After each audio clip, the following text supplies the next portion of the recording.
Ladies and gentlemen, the story you are about to hear is true. The names have been changed to protect the innocent. Dragnet is brought to you by Chesterfield, made by Liggett and Myers. First major tobacco company to give you a complete line of quality cigarettes.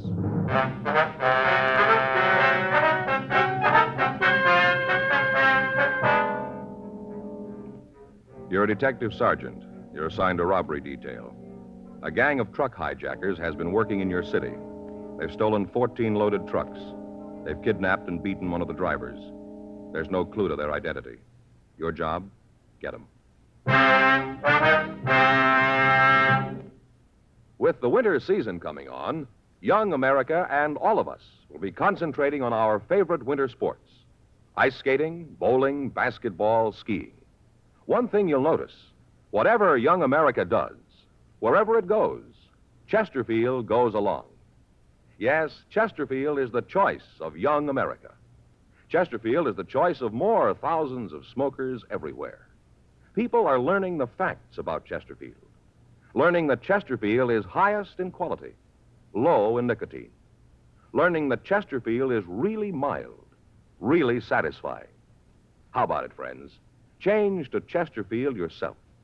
Smoke America's most popular two-way cigarette. Regular and king-size Chesterfield. Best for you.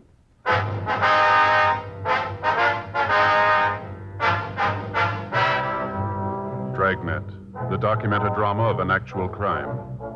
For the next 30 minutes, in cooperation with the Los Angeles Police Department, you will travel step by step on the side of the law through an actual case transcribed from official police files.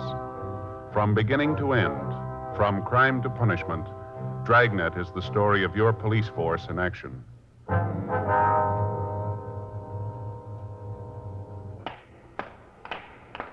It was Wednesday, June 4th. It was warm in Los Angeles. We were working the day watch out a robbery detail. My partner's Frank Smith. The boss is Chief of Detective Stad Brown.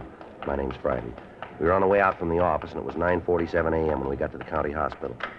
Ward 419.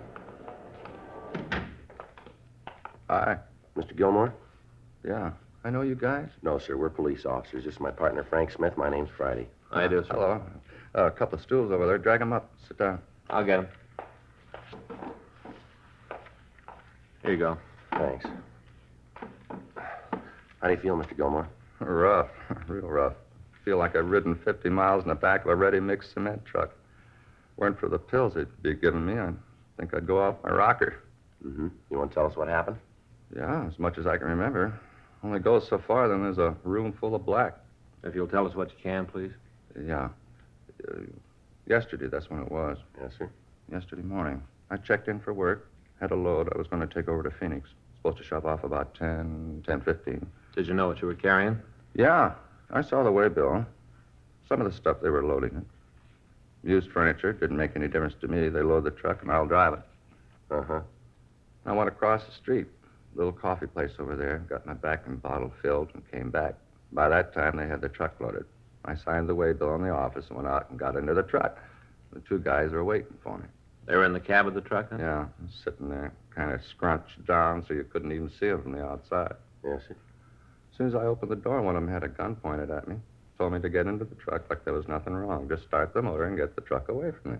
Did they get out of the truck at that time? No, they were waiting for me when I got there. They told me to drive away, and I did.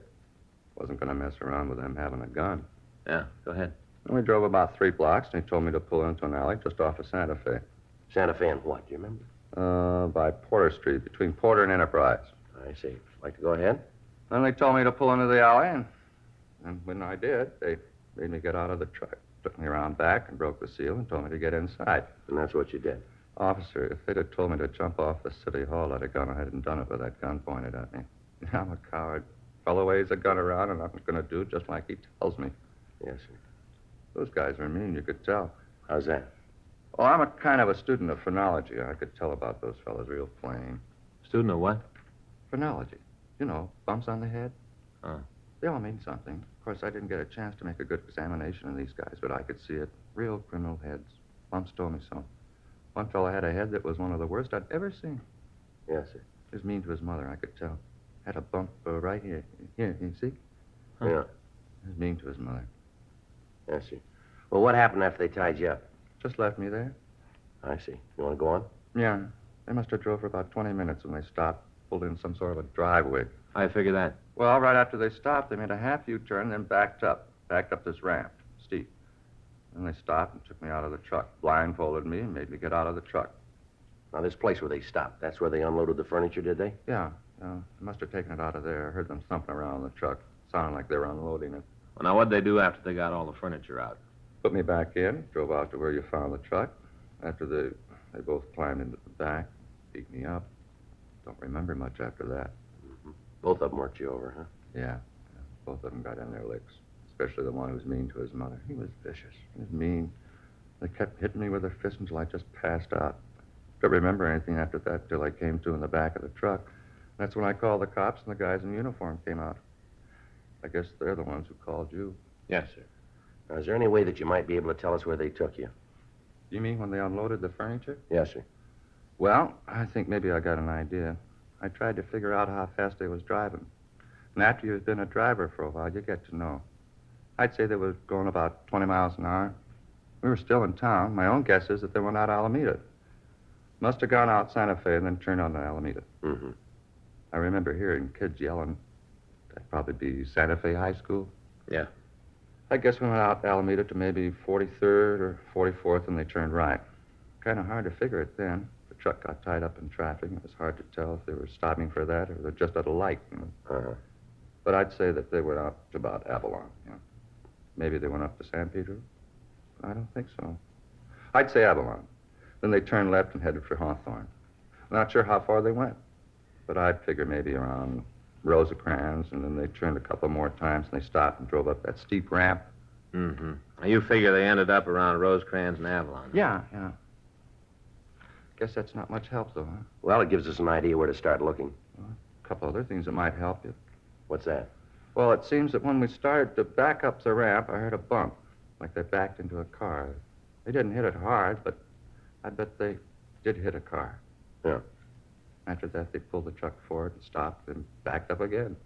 This time, they scraped into the side of a house. I could feel it run along the side of the truck. Sounded like they might have torn up some of the wood on the house. Yeah. Will that help any? Yes, sir. We'll have our crime lab check the truck and see if they can come up with anything. Sure hope you can. Oh, you talked to my boss yet? No, sir, but he's been notified, we understand. I bet he's plenty sore about it. Well, we wouldn't know about that, but he should understand that it wasn't your fault. He should, but he won't. I know. That right? Yeah. He doesn't understand anything that doesn't go on his way. Spotted a mile off. What's that, sir? His head. All kinds of bumps.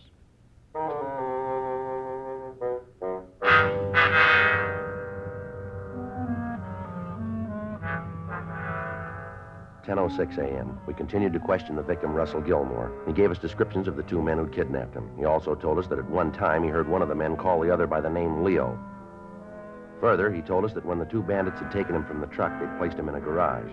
He was able to feel the wall, and he said that he was sure it was a plaster wall, inasmuch as he could feel the studs and the wire holding the plaster. He said that at one time he heard a woman come out of a house and say something to the thieves while they unloaded the truck. He told us that the garage wasn't very large because there was no echo on the sounds that were made in the building. We called the office and got out a supplementary broadcast on the thieves carrying their descriptions. 10:40 a.m. Frank and I left the county hospital and drove over to Central Station. We went up to the crime lab and talked to Ray Pinker. On the right rear fender, we found evidence that the truck had hit a car. Lifted some paint chips. Got them here. Uh-huh. Looks like a blue car, huh? Yeah. I checked the paint with a Ditzer Production color book. Here, I'll show you. We got all the paints cataloged by color. Uh-huh. Here. This is the one. Yeah, but Ray, there are a lot of blues there. How can you be sure this is it? Well, here. You see they got a color patch on each page in the book? Hole in the patch? Oh, this little hole here, huh? Mm-hmm. Well, we just put this chip we lifted from the truck in the hole. I'll lay it down. Get this lamp. There. Color matches. Get them the same light, and you can see they're the same paint. Huh. Look at that, Joe. Same. Yeah, I see. Well, what do we got out of it, Ray? Car the truck hit was a 1953 Hudson Jet. It was a single-tone car. You know, the top color matches the body color. Yeah. You only use this on one-color cars unless you got a special order. Uh-huh. Did you find any house paint on the side of the truck, Ray? Yeah. Over here. Might be able to do a little better on that for you. Uh-huh. House the truck ran into is about 36 years old. Might be a little more than that, but it's right around there. How could you come up with that? Been painted 18 times. Figure once every 2 years, you come out with 36. Yeah, but how do we know it's been painted every 2 years? We don't, Frank, just guessing. But the layers of paint are pretty even. Might indicate they did it regularly. You know, didn't let the paint go too far before they redid it. Oh, yeah. Here are the chips of the house paint. Here, I put one of them under the microscope. Here, take a look, Joe. Okay. You see okay? I haven't got a... Wait a minute. I'll adjust it. Yeah. I see what you mean. Well, you notice the first coat was a cream white. Mm-hmm. And they stuck pretty much to that for the next half dozen paint jobs. Then they changed to a barn red. Then to a green, then back to cream white. That goes on for 3 layers, and then to the blue that's on it now. Yeah. Mm-hmm. Well, Ray, if we find the house, can you tell us if it's the same one? Shouldn't be too hard. Aren't many of them around. Well, how many? Well, 18 coats would be 18 factorial. That's multiplying 18 times 17 times 16 times 15, so on to times 1. I got it worked out for you. I hope you have. I'm Here. not with you at all. Here. Well, look. Works out to 1 in 6,402,373,705,728,000 chances of finding its twin. Oh, that's pretty long odds. Well, if every man, woman, and child on the face of the earth owned 10 houses apiece, there wouldn't be another one like it.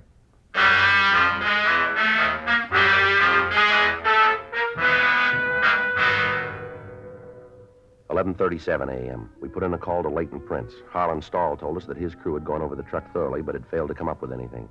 We contacted the stats office and asked them to make a run on the M.O. that the thieves had used. They told us that the results would be ready for us late in the afternoon. We contacted hit and run detail, but there'd been no reports that could have been the car that the truck had hit. We went to the office and got a large map of the city. Then we drove out to the county hospital to talk to the victim again. We asked him to trace his movements while he'd been held prisoner in the back of the truck. He drew a line down Santa Fe Avenue, up to Alameda, then over to Avalon Boulevard on 43rd Street. From there, he traced the streets down to Rosecrans Avenue. He drew a circle on the map centered on the intersection of Rosecrans Avenue and Avalon Boulevard. He told us that we'd find the house we were looking for inside the circle. Before we left him, we made arrangements for the mugshots to be taken to the hospital for him to check for a possible identification of the suspects. 12:40 p.m. We contacted Records and Identification Division and asked them if they'd had any luck on running the name Leo. We were told that they had 3 possibles for us. The addresses on the packages were not in the area that had been circled by the victim, Russell Gilmore. We got in touch with Lieutenant Jack Smyers and filled him in on the developments. He called Metro Division and made arrangements for 3 additional teams of men to work with us in a search of the streets within the circle drawn by the victim. He also contacted the divisional commanders and asked for their cooperation. The men were instructed to find a residence with a steep driveway leading to a detached garage. The house would have a wooden porch on the right side of the house as it faced the street. There would be damage to the wood on the porch. Also, there was a possibility that a Hudson automobile would be parked either in the driveway or on the street right next to it. The car would have some damage done to it. 5:15 p.m. Frank and I got back to the office from the search area. Man, I'm sure tired. Oh, I'm with you. A lot of streets out there. Yeah, a lot of houses on the streets. Wonder how the guys from Metro are doing. I don't know. I'll get it. Robbery Friday. Yeah. Mm-hmm. Wait just a minute. Let me get there. Yeah, okay. Hang on to it. We'll be right out. Right. Well, the Metro boys did some good. Huh? The house. They found it.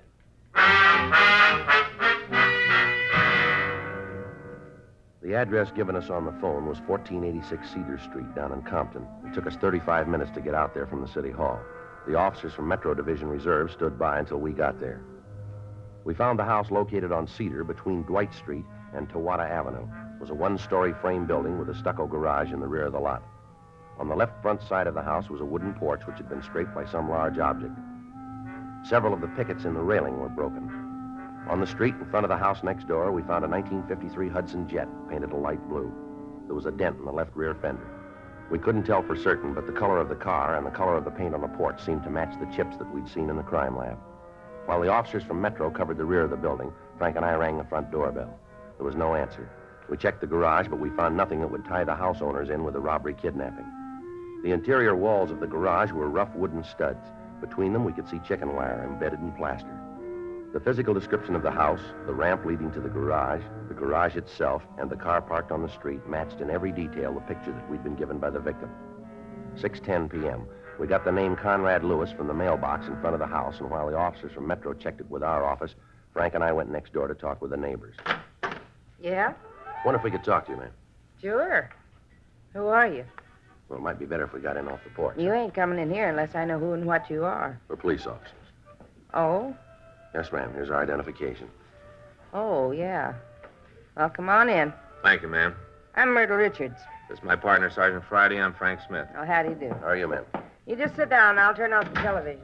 Thank you. Comedy. I've seen it before a couple of times. I always laugh at them again, though. They're funny. Yes, ma'am. It's a great boon to the people, television. This one's only 12-inch, but I think maybe next year I'll get a bigger one, maybe even color. They got it now, you know. It's true color. It's beautiful. Yes, ma'am. Of course, I ain't actually seen it myself. I just read about it, you know. Beautiful. Oh, I'm a great fan. I got it on all day, right from the early show to the late, late show. I understand next week one of them stations is going to start an early, early show. Now, that'll be nice, won't it? Yes, ma'am, sure. I wonder if we could ask you a few questions. Why, certainly. You just go right ahead. That car out front, does that belong to you? The blue one? Yes, ma'am. Yeah, that's mine. I just got it a few months ago. That's what you're here about, huh? I beg your pardon? About how somebody hit my car? Big dent. Isn't that what you're here for? No, not exactly. Do you know who hit your car? No. I wish I did. If I knew, I'd sue 'em. Imagine hitting a car that's parked right at the curb and not leaving a note or something to say who did it. Person that ran into me must be insured. Wouldn't cost him nothing. All he had to do was leave a card. Yes, ma'am. When was the automobile hit? Do you know? Yesterday morning. I walked down to the market to do some shopping and get some things for dinner, pretzels, potato chips, things to eat while I watched the TV. When I got back, the dent was there. Did it while I was gone. Did it and didn't even leave a card. Yes, ma'am. Could you tell us who lives next door to you, please? Which side? The left side over there. Well, that's Lewis's house. Why are you asking about them? How long have they lived there, do you know? Yeah, I guess it's been about 10 years. They moved in right after Conrad. That's Mr. Lewis, right after he opened up the new store. What line of business is he in? Well, he got some kind of a shipping business. Has deals with different stores all over the state. Did you see Mr. Lewis yesterday? Yes. Matter of fact, I did. He come over like usual at 5:30. He usually come over at that time, does he? Tuesday, Thursday, and Saturday, yeah. You see, there's a TV show he likes to see. I watch it, but his wife don't care for it. She watches something else, so Conrad comes over here. He was here last night. You see him during the day at all? No, I didn't. You know where they are tonight? I'm not sure, but I think they went to the movies. Seems to me Mrs. Lewis said that her and Conrad was going to a show over in town. That's probably for us. I'll get him. I imagine so. Isn't anybody come calling on me this time of night? Oh, it's Henderson, Joe. I'll be right back. Right. Have you noticed any trucks in the neighborhood lately, Mrs. Richards? Oh, well, I'll have to think about that for a minute. Mm-hmm. You don't mean like the garbage or can truck, do you? No, ma'am. Large moving vans. See the others quite a bit. Yeah. Well, now, let me see. Well, there was some people who just moved into a new house down the street. That was about a month ago. That'd help? Well, thank you, Miss Richards. Joe, see you a minute. Yeah. Excuse me, please, Miss Richards. Yeah, you go right ahead. Yeah. Henderson ran the name Conrad Lewis through the files. Mm-hmm. He's been convicted for armed robbery.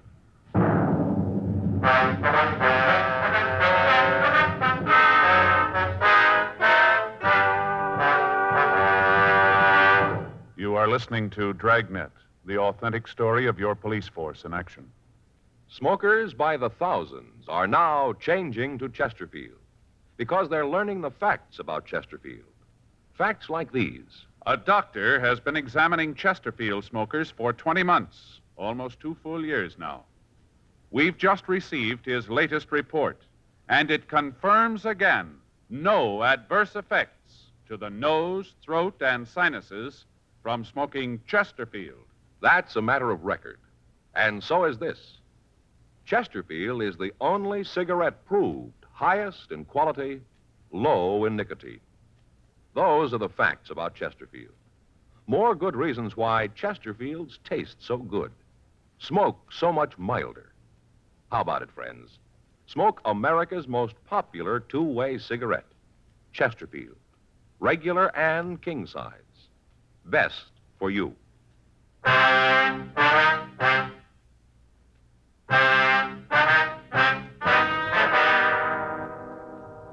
The record showed that Conrad Lewis had been arrested for suspicion of armed robbery 10 years before. He'd been brought to trial, convicted, and sent to San Quentin. He'd served 6 years, and then he'd been released. He was not on parole at the time. Frank and I parked our car down the street from Lewis's house, and we waited for him to return. At 10:57 p.m., we saw a dark-colored Lincoln sedan turn onto the street and swing into the driveway of the Lewis residence. A man and a woman got out of the car and entered the house. Frank and I waited a few minutes, and then we walked up to the front door and rang the bell. Yeah? You Conrad Lewis? Yeah, that's right. Who are you? Police officers like to talk to you. Sure, come on in. What's this all about? Something wrong? Do you own a truck? Hmm? A truck. Do you own one? No. You mind telling me what this is all about? Can you account for your time since Monday night? Why? Can you? Look, I don't know what this is all about, and I'm not going to tell you a thing until you let me know what you want. Now, what do you want? The answers to those two questions.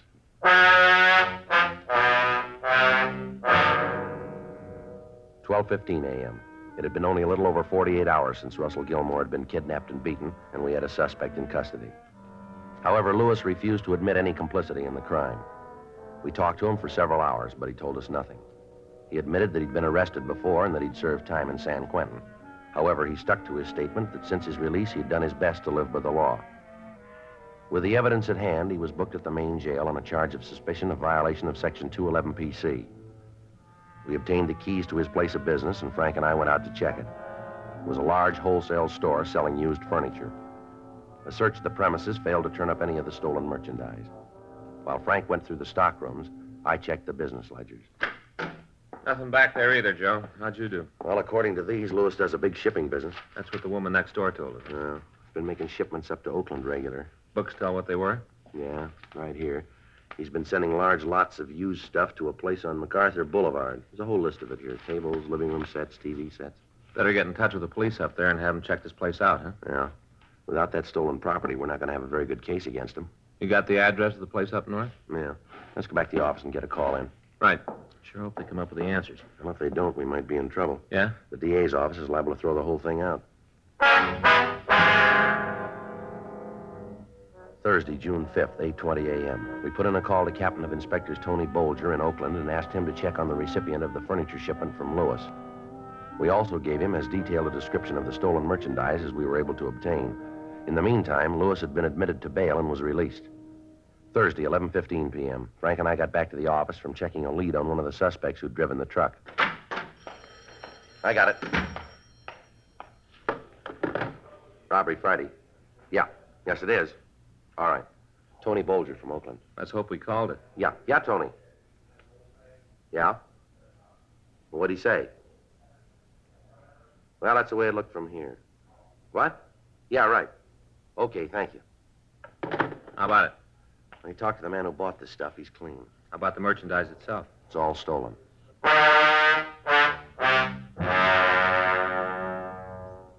11:20 p.m. We got in touch with Lieutenant Smyers and filled him in on the new developments. After we talked to him, we contacted officers Max Herman and Ed Benson and made arrangements to meet them at the house on Cedar Street. It took us less than half an hour to get out to Compton. The other officers were there by the time we arrived. While they covered the back door, Frank and I went up to the front. You think he knows it's us? I don't know. Try it again. Well, the car's in the driveway. We know he's in there. Wait a minute. Sounds like somebody's coming now. Yeah? What are you doing out here? Aren't you guys ever going to get off Mind my if we back? come in and talk? I got a choice? No, you haven't. Well, then come on in. You want to go through the house again? That won't be necessary. Yeah. I'm glad of that. What's it about this time? Same as before. Maybe you better spell it for me. We can go that route if that's the way you want it. Go ahead. I like fairy tales. All right, we got a report from a victim who was robbed and kidnapped. He was able to give us a description of this house, of your garage, and of the whole setup. You've been on a spike again. You're seeing things. We took a sample of the paint from your front porch. It matches paint found on a truck that was hijacked. A lot of houses in L.A. Not painted like this one. You think you're going to send me to the joint with a batch of paint? It's going to help. Look, cop, you know I've been the rounds. I've seen enough trouble to know it's rough to get a conviction with circumstantial evidence. That's all you got with me, nothing more. Now, why don't you go home and I'll just forget you were here tonight? We got the plant. What? We got the plant. They moved in on it. The man you sold the stolen furniture to is willing to testify. You know we got you cold. Now, why not cop out? That's the way it hangs, huh? That's the way. All right, I'll get my coat and go Just with point it out. We'll get it for you. you. In the closet. Never mind. He's making a point of it all. Outside. He's in his car. Yeah, come on.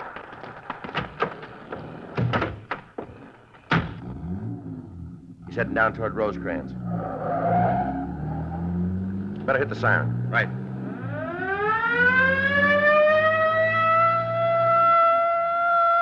He's turning onto Rosecrans. Take a left. I got him.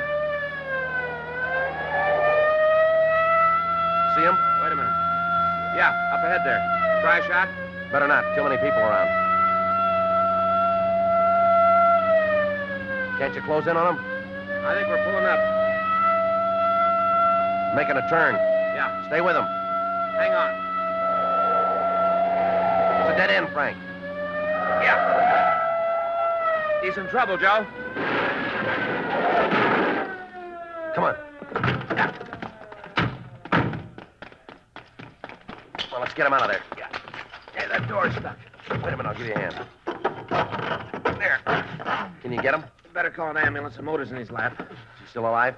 Looks like it. Can you help me here? Yeah, let me get in there. All right. Come on, let's put him down here. Yeah. All right, take it easy, Lewis. I'll call the ambulance. Right. Take it easy, Lewis. We've sent for a doctor. Didn't see the sign. I didn't know the street didn't go through. Lousy break. A lousy break. I'd have made it if I stayed off this street. You'd never have got me if I'd stayed off this street. I just turned the car and all of a sudden I was on a dead end. Afraid you're wrong there, mister. Huh? You've been there a long time. The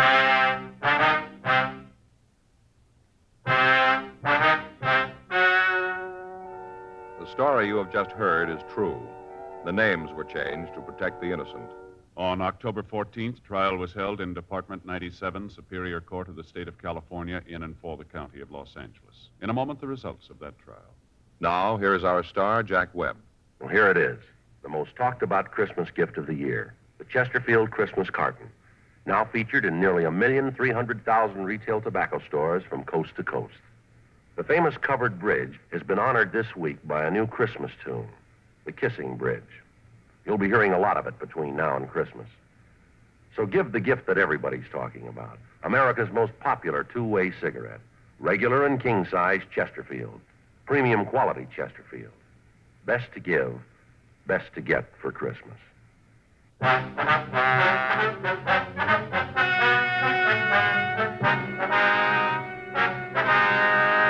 Conrad Austin Lewis and his Confederates were apprehended and brought to trial on 11 counts of grand theft auto and 1 count of kidnapping. They were found guilty and sentenced as prescribed by law. Grand theft auto is punishable by imprisonment in the state penitentiary for a period of not less than 1, nor more than 10 years.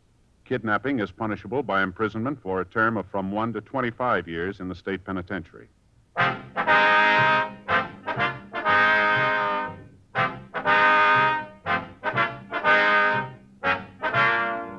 You have just heard Dragnet, a series of authentic cases from official files. Technical advice comes from the Office of Chief of Police W.H. Parker, Los Angeles Police Department. Technical advisors, Captain Jack Donahoe, Sergeant Marty Wynn, Sergeant Vance Brasher. Heard tonight were Ben Alexander, Vic Perrin, Virginia Gregg, Jim Griffith. Script by John Robinson. Music by Walter Schumann. Hal Gibney speaking. Watch an entirely new Dragnet case history each week on your local NBC television station. Please check your newspapers for the day and time. Chesterfield has brought you Dragnet, transcribed from Los Angeles. Buy new Fatima, the smooth smoke with Fatima tips of perfect cork. King size for longer filtering, and Fatima quality for a much better flavor and aroma. This Christmas, give Fatima in the special Christmas carton. Cork tip and plain ends, too.